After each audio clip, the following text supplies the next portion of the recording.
Hey, what's going down? What up? You're on the recovery pod. But you thought I was gonna say the rest? The suspense was killing me. Hey, just flip it around a little bit. So, yo, check this out.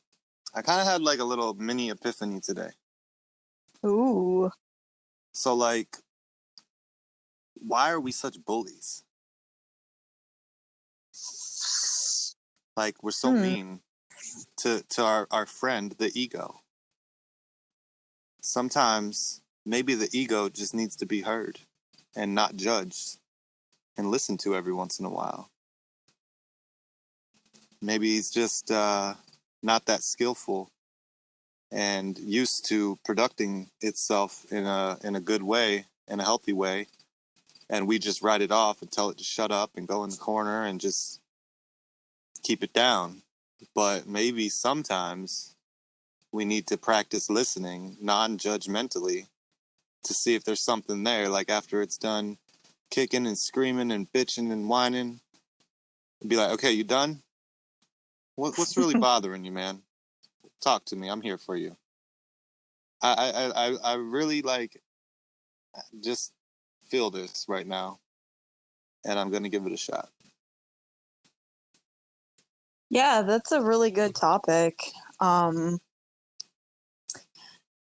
because the problem is just kind of like thinking you are the ego and just like kind of running with it. But instead, we should like let our higher self just listen to it. Like, because if ego has something to say, it's better to not resist it and just hear it out all the way through, because it'll eventually stop. And so, like you've always said, what you resist persists. So Yeah, and I was just thinking about it in like a different way today. Like, I've gotten to the point before where it's like, all right, stop resisting it. All right, identify it. That's ego. And we've even talked before about like being friends with the ego, mhm. but I've never really thought about it in the light of truly listening to it non-judgmentally without either trying to make it go away or rationalize it or flip it or anything else or judge it as a bad thing because it's an ego and it's a thought that's bothering me that I'd rather not be there at the time. To truly like get comfortable with sitting in it, even the uncomfortable parts of it, and really hearing it out, not letting it just run me in circles. But I mean, even if it takes a couple circles to like run out of steam, to just be like, you know what, man, I hear you. What's up? I don't know. I was just thinking about that today. The meeting topic was on like active listening, and when they read the reading, I was not listening. I was just Oh yeah. in my multitask bag. Like, all right, this is gonna be the meeting. I just kind of pop in, keep my camera off, listen, play my game in the background, and just chill. And literally, I'm like tuned out through halfway through the reading till the end. Like I'm listening, but I'm not listening. And then when I realized how much I wasn't listening, I was just like, damn it, I had to go reread it. And then I'm not listening to the next person talking. But um yeah, I was just because like what I was reading last night was about listening to your body and appreciating it more and having gratitude for it. And then I just flipped it to this active listening thing, and not just the ego but the body, just giving myself some active listening, like take a minute for me because I can listen to someone else. But a lot of times I'm multitasking, I'm distracted, I got my own shit going on. And it's like, when's the last time I really sat with myself, not just to be quiet, but to observe everything, like the positive, the negative, the peace, the ego, the discomfort? Not a lot.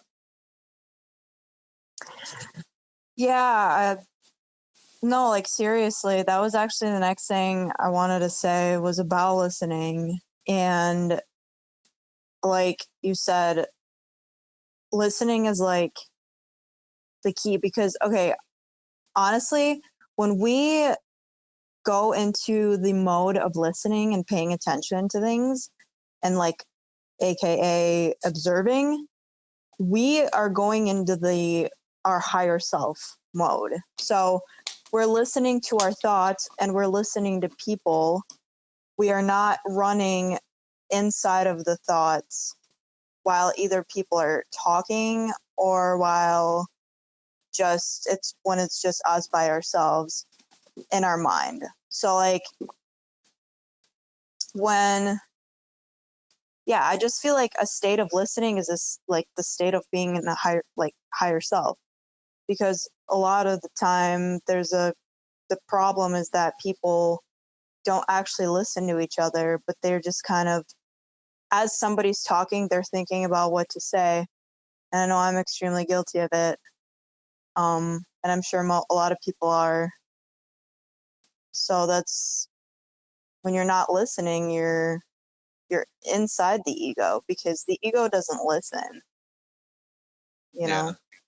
Yeah, it's like always thinking of like problem solving, or what can I say next? How can I look, right? Or how can I look helpful? Therefore boosting myself because I'm awesome. Yeah. And, but like, I already struggle with listening without problem solving. Like if a friend of mine is going through some shit, it's so hard for me to truly just listen. Yeah. And it's hard enough to not say the problem solving stuff, like try to give them a solution, make them feel better, relate to them, whatever. But it's really hard to not even think of it. Like to truly just listen, be there, give them my presence. And it does help. And it almost seems uncontrollable sometimes, but then it depends on how I look at it too, because thinking of it now, I'm like, man, if I am actively listening, and even if I do start to go into that mode, as long as I don't start resisting it and then judging myself for resisting it, Right. now I got 3 things going on while you're talking. I'm really not listening.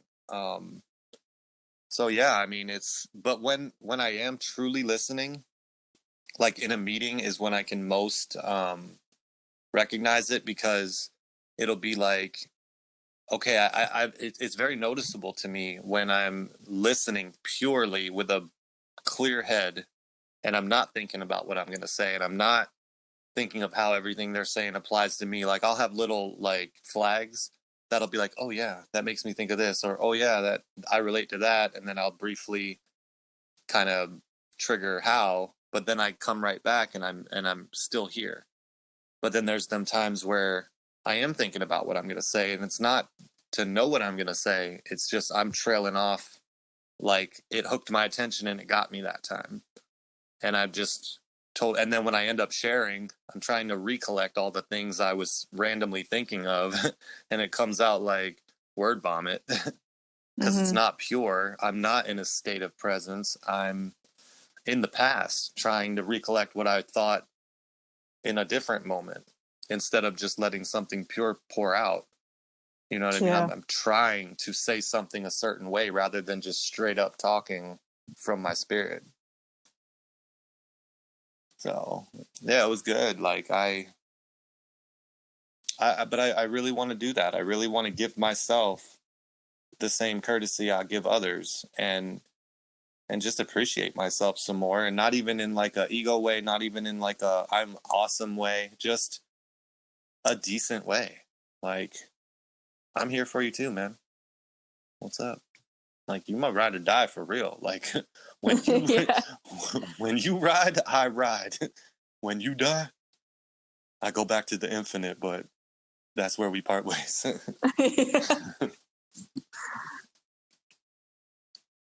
But yeah. Yeah, like what ends up hating the ego is the ego, because the higher self doesn't judge. It doesn't think something is bad or good. When it's observing or when it's listening, paying attention, it looks at everything for what it is, for like the truth. And the truth can be bad or good. The truth just is. So this also hit me today a little bit harder than any other day, where like I'm really getting it. Like when something is happening and like when I start judging myself for it, I just like, I'm like stopping and then I'm like, wait, but this is how it is though. And it's happening. So like, if it's happening, that means it is what it is. So, you know what I mean? Like, it's the truth. So what is the point in me resisting what it is? That's only going to create more problems for me. So just been kind of like really like, you know, like you said, being there for myself, because, Yeah. you know, nobody else can be there for me like I can be for myself. Not my mom, not my boyfriend, like maybe my cat, but she's not always there, you know, physically. I can't bring her around everywhere. But yeah. So why should I allow something in my head and carry it around with me and constantly like judge me? So that's kind of like, I'm kind of like abusing myself with that shit. But like whatever is abusing me is not like who I am. That's not my higher self. Because when I'm in higher self mode, I'm not judging. And like I used to have this thought like, well, how am I supposed to work on myself? How am I supposed to just allow like crap, like myself to do crappy things? But it's like, the thing is that if I'm aware of the crappy shit I'm doing in the moment, that's already work. That's already shedding the light on what's happening, which kind of actually like prevents me from doing it again. You know, it's like I'm learning myself through that, through those mistakes, and Yeah, for real. what leads me to doing something fucky like that. So I'm like low key mind blown. I never really thought of like what you said. Like when I'm thinking about the ego and hating the ego, that's my ego. Like, yo, Inception. Because yeah, I mean, it makes perfect sense. Like when you see something you don't like, what is that doesn't like? It's me. Like, what is me? I have a preference. I don't like something because I don't like the way it feels. I don't like the reality of what it is. I'm judging it. That's ego. So like even when we notice our ego and we're bothered by our ego and we're triggered by our ego and we judge our ego and don't want our ego, it's just more ego. Like, yo. that reminds me of I want to make a meme about this. You watch The Simpsons, right? When Yeah, that enough of it. Yeah. that bartender kicks out that like giant fat guy, and then he ends up coming around behind him. Yeah, yeah, yeah. You ever seen that? Yeah. Yes. As There's soon as the you think you got rid of your ego, he hello. just sneaks through the back fucking door, breathes down your neck like, Hey. "What's up? I'm back." Yo, ego is some trippy shit, man. Because like even in a lot of things I've read, like it's like you get rid of one ego, the negative ego, the judgy ego, the gossipy ego, and you really just adopt a new ego. Like you never get rid of ego. It's always there and it's not always a bad thing. It gets such a bad rap because of the ways we can get sucked in, and it's not the ego that's bad, it's our lack of awareness of it that's bad. Yeah. But like you can adopt a new ego. You can get like a vegan ego, you can get like a woke ego, you can get a judgy I'm better than you ego. Like it's more ego, it's more separateness, and it's more entitlement, and it's more attachment to a viewpoint or a collective group of people or whatever, man. Like, and it's okay to be a vegan, and it's okay to stand up against people who, like animal rights and shit. It's just when you make that a part of who you are, that's your ego. And then when you say, well, I'm better than you because I choose to eat beans all day and you like Mhm. double McDoubles, like that's where the problem is. Because if you see somebody as less than you, as not as spiritual as you, as not as worthy of love as you, that's your ego. Yeah, and the ego could go both ways like that, but then also like thinking everybody else is better than you and you're like below. So essentially the ego like jumps into different extremes. Yeah. Like, oh, I either love the ego or I hate the ego. There's no in between. There's no just accepting the ego for what it is and like a tool mechanism. No, we either hate it or love it. So there's also that other factor of just having the issue of everybody jumping to extremes. Everybody is either, you know, this one political party or the other. There's no in between. Either they're, you know, I don't know. Yeah, and I mean the only real place in the middle is observing it. Like Yes. and that's what I mean when it's okay to have an ego. Like let's say a political party, let's say that person believes in their spirit that they're doing the right thing and they're trying to make moves for the world and they're trying to like, you know, make a difference, you know, and they attach to a political party to do that. That's okay. As long as they remember to recenter themselves, know that they're doing something from a place of goodness or a place of what they feel like is good intent. And they're also not looking at the enemy like a bad guy, you know. And see, I get a lot of the new ego with recovery, and I'm not afraid to admit it. Like Mm-hmm. I sometimes unconsciously view myself better than the person who's still doing drugs, better than the person who's still lying, better than the narcissist who only thinks about themselves. Like it's okay for me to separate myself from these people when it comes to like my dealings with them and my boundaries with them. But I have to remember at the end of the day, these are still people. They are still hurting. They are still lovable. And I could still treat them with respect when it comes to that. And I feel like I do. I definitely separate myself socially because I need to do that to protect myself because I know my old ego will slip in real quick and I have much less moments of um, observation and awareness when I'm in that ego. And Oh, I for don't want to sure. slip back into drugs. But, you know, if I had a conversation with someone and it was a safe place for me, I wouldn't just be like, ugh, I can't talk to you. You're one of them. Like, Yeah. I don't do that. But yeah, observing's where it's at. Like, if you know, and I used to think like I want to get to the all-time observing mode, but like, what is that? You know what I mean? Like, it's almost like what is joy without pain type shit, you know? Like, what is a sunshine without dark? You know, it's like, what is a life without ego? Like, what would that be? You would just not care about anything. You'd just be like, fucking, like, my whole house just got like plowed by a tornado. Well, that's what is, and I accept. You know, like Yeah. it's cool to not let it be the end of your world. It's cool to accept things, but at the same time, it's not bad to somewhat attach to your story. You know, I mean, Mm-hmm.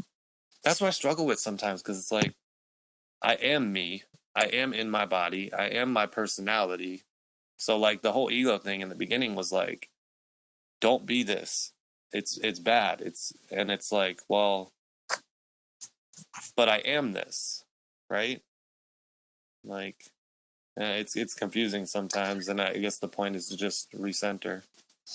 It sounds like you're thinking like, oh, I'm either this or I'm either that, but it's just like you are just that. Like you are just a being who has this life, who has this body, who has these likes and dislikes, these opinions, but you're not that.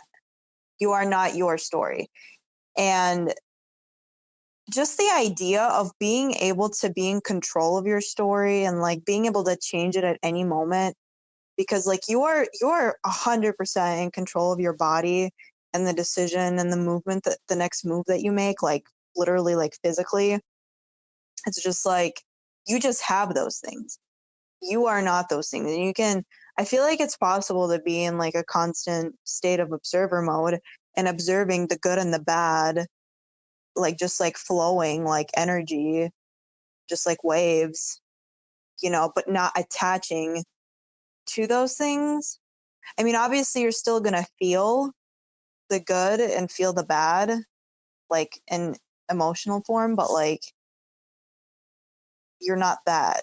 You're like so much more than that, if that makes sense. Yeah, I feel like, I guess, yeah, that does make sense, because I feel like when I think of true full observer mode, I am fully detached from the story. So like, it doesn't matter what my name is, it doesn't matter what I believe in, it doesn't matter who my family is, you know, and that's not the case. Like, it's just observing, like, hey, remember, you are the spirit, you are not the body or the story. Like, you have the story, yeah, you have the body, yeah, you're not going to wake up tomorrow in a different one. But you ultimately are not these things. You are not your resentments, you just have them. You are not your memories, you just have them. Yeah, it's like it's almost as if the ego can creep back into the back door when you like fully detach, almost to like the I don't care mode, like, oh, it doesn't matter what my name is, it doesn't matter what, you know what I mean? Like, I don't care. Like, and I don't know, I just like when I like detach, just like actually detach, and I think like when something is really bad that's happening in my life in the moment, that sense of I am going to be okay no matter what happens, I feel like that's the observer mode, because the observer stays constant. So I have, like, if before I felt like if I'm losing something or someone, I feel like I'll have nothing if I lose them. But now I'm able to feel like if I lose whoever or whatever, I have that observer, like it fills me up. And I don't know. It just, it does feel like nothing really matters, but in like a really good, like peaceful way. Yeah. Yeah, when I have my moments of observer, man, like, it is pure peace. And I still appreciate everything. Like, I still appreciate everything I have. I don't want to lose anyone or anything, but I feel like if I did, it would Yeah. be okay. You know, it would adapt. And because it always has. Like, look at the point you're at right now. You're able to smile, you're able to feel joy, you're able to laugh and be present. And then I'm sure there's been times in your life where you felt like, I can't go on, but you're here. You know, you've made it to another day. You've made it past so many things, and I don't know if we give ourselves enough credit for that, and to really be able to think about that without going back to a dark place. But yeah, I mean, it's. Uh, I'm so thankful I found this shit, because man, dude, none of this was even half of a concept to me back when I was using. Same. I was full on my memories, my resentments. There was no hope. I believed it. Telling myself the same toxic story over and over again. Like, And I think why, like, so us addicts, anyways, like, the reason why we have it is like we just completely separate ourselves from the entire world. So our ego makes us feel so disconnected and detached from everything in like a negative way, where it's like we're in our own little world. So everything has to happen in our own little world the way we want it to. But see, yeah, that does sound selfish and self-centered, but oh my God, I just had this epiphany. The reason why we latch onto that so hard for things to go our way, because we think that it has to go our way, because this is our own little world. yeah, And we're creating it around us. And our perception is so narrow, like it's just like we're the only one that exists, but not in a way like, oh, nobody else exists, but in a way that, like, I mean, yeah, I guess it is in that way, like everybody else kind of becomes a virtual reality almost. And that's, yeah, the ego seriously like separates so bad. yeah, And the more the more observant, like the more I feel like I slip into observer mode, the more connected I feel towards people, because then I'm listening to them, I'm paying attention to them, and I realize that like we're all in this together. Like doing good things for people makes me feel good, because I know this is going to sound weird, but because I am that person. Like we are all each other. So It's like, different manifestations of the same fuck up. yeah, just like different bodies, different vessels. Yeah. I feel like, so like when I was using, just fuck, I always relate it to when I was using pre fucking wokeness. I'm not Yeah. trying to say I'm woke, but like pre fucking any of this, I felt like it's like a flip where I felt like we were all in the same world, but I was the most important. Now I feel like I'm in my own world, and my world is what's most important to me.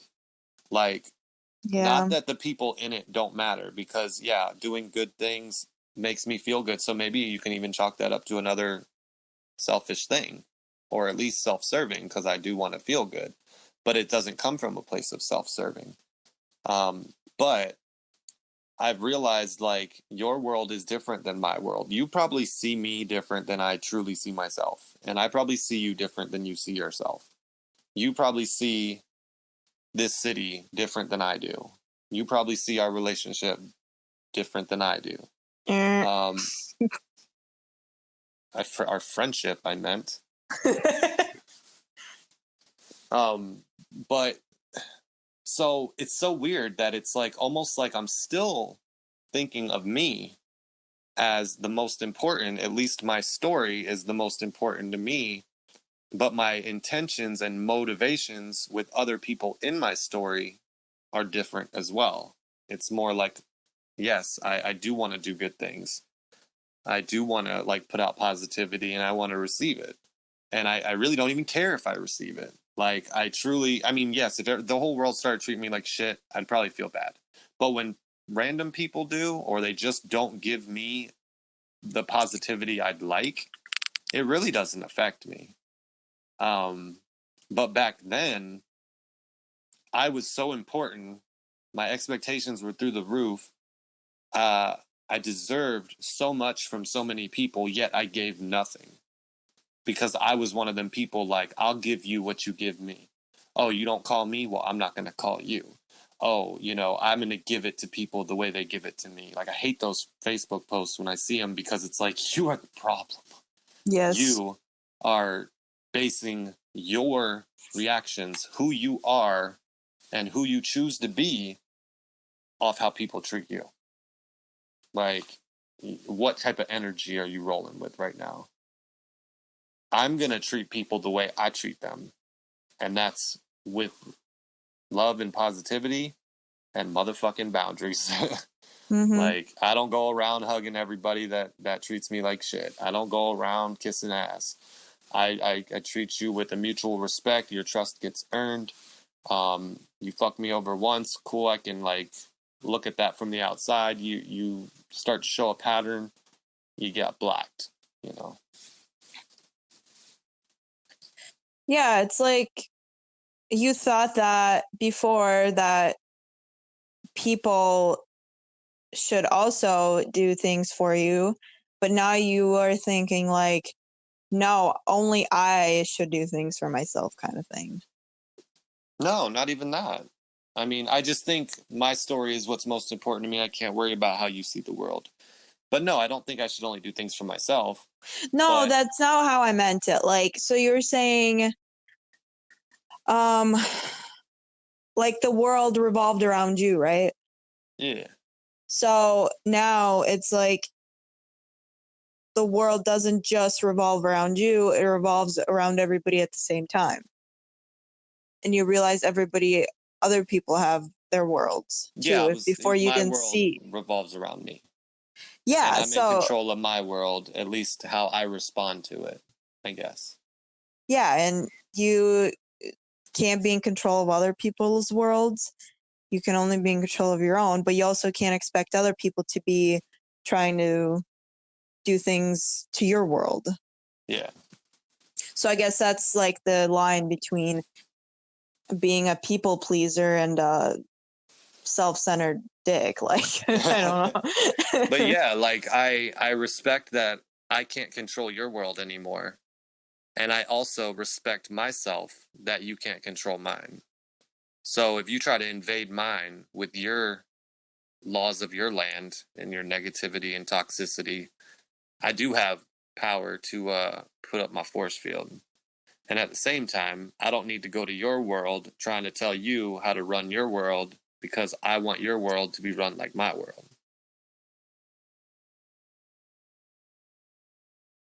Yeah, and it's,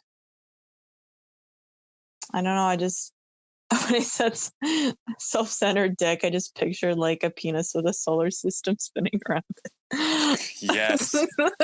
Dude, I wish I could like make memes and videos because that would be like, you know, I always have the recovery pod and then the little audio waves. It would just be the dick with planets circulating.